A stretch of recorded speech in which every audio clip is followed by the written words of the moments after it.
Дінімізде жақсылыққа шақырып, жамандықтан тыюға аса ерекше орын беріледі. Абу Ал-Лайс жақсылыққа шақыру 5 нәрсені қажет етеді деп атап өткен. Біріншісі білімді болу. Өйткені надан адам жақсылыққа көркем түрде шақыра алмайды. Ол үшін білім қажет, ғылым болу керек. Екінші, бір Алланың разылығын көздеу және діннің абыройын көтеруді мақсат ету. Үшінші, жақсылыққа шақырып, насихат жасағанда жанашырлық пен жұмсақтық таныту. Дөрекі, қатыгез болмау.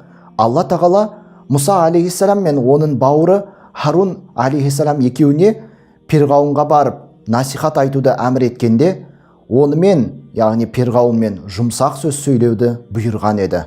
Ол Таха сүресінде келтіріледі. Төртінші, сабырлы әрі жуас болу. Алла тағала Құран кәрімде Лұқман Хаким оқиғасында әкесі баласына былай деп айтқандығын келтіреді. Әй ұлым, намазды толық орында, дұрыстыққа бұйырып, бұрыстықтан тый, басыңа келген ауыршылыққа сабыр ет, рас, болар маңызды істерден деген еді. Ал енді бесіншісі болса, сөзің мен ісің сәйкес болып, насихат етіп, айтып жатқан ісіңді өзінде істеуін қажет. Өйткені расында Алла тағала Құран кәрімде былай деген: елді игілікке бұйырып, өздеріңді ұмытасыңдар ма деген.